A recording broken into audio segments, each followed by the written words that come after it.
Are you finding that this awakening experience is really painful?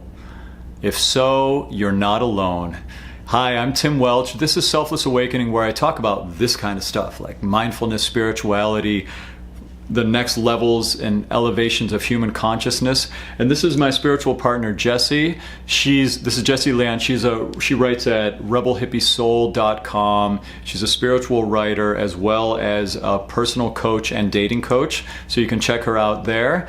And this is a topic that we talked about quite a bit. This idea that awakening is painful and there's really no way around it. I mean, when you start waking up when you go from being identified with what you thought was you, and then all of a sudden you start waking up and feeling a detachment from who you thought you were, and then who you thought you were is kind of witnessable, it's really painful. It's really, really painful. And so we want to talk about that a little bit, give you a little comfort, talk about, what it is that is happening in the awakening journey that causes us to feel pain. And I guess that's a first thing maybe I'll pass off to you is, what do you feel cause it? Why does awakening hurt? Why is it consistently painful? I think one of the aspects that hurts the most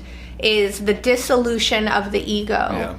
It's you really see that your personality construct is not you. Mm-hmm. And you also start to see not only that you are not who you thought you were, and it's really a death of the ego and everything your ego was tethered to, mm-hmm. but I also think that you start to see your shadow parts. Yep. So I think it's twofold. I think it's the death of the ego. I think also you become aware of the parts of yourself that are unlike love. Yeah. You become aware of the traumatic experiences you've had and how that's caused you to build walls around your heart, or how that's caused you to shut down. Yeah. You become aware of them, and I think there's a stage where you become present to your shadow parts, but you're not yet able to step out of them or let go of them. You just see them. Yep. So you're like, oh my God, I see how all of this trauma from childhood has caused me to build walls around my heart,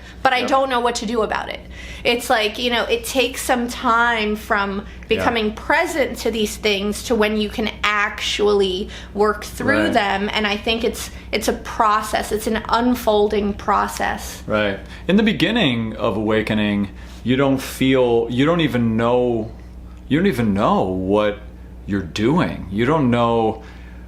Before you awaken, you're basically kind of a robot a little bit in your life, in that you're doing things, you're making phone calls that you don't know why. You're solving problems in methods that you've never chose. That's the way you do things. You interact with people. You interact with your life basically out of the programming that you were raised inside of.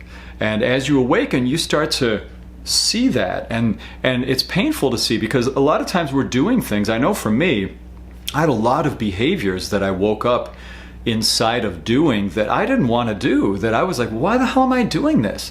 Why am I eating this? Why am I drinking this? Why am I talking this way? Why am I watching this show? Like, we see, and in the beginning it can be overwhelming, because you see far more than you're able to change in those moments. And so what happens is a double whammy occurs. And this is where the spiritual ego, maybe we should talk a little bit about spiritual ego and how spiritual ego can really bring the hammer down. So do you want to share about that a little bit, about how that works, or I can talk about it?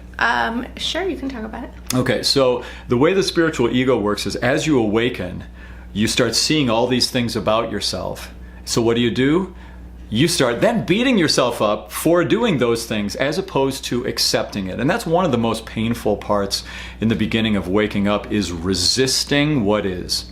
Resisting the reality of what you see inside of yourself. And so a big thing to do in the beginning, if you are feeling pain and you're just waking up and you're seeing all these things about yourself you don't like and you want to change, but it's too much to change at once, give yourself a break, okay? Step 1 is to become present to these things. Step 2 is going to be to allow the universe to start working on them for you, you know? So I guess that would be my encouragement around that, but it's okay that it feels uncomfortable and that it's painful. It does get better.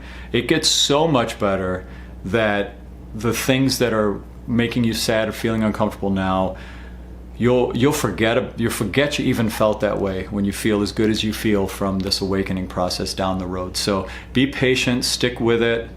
Everything will pass. Okay? So there you go. Awakening can be painful.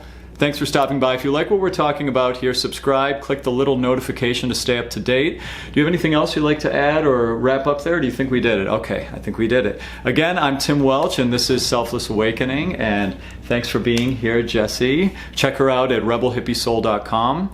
Okay? All right, thanks. Have a great day.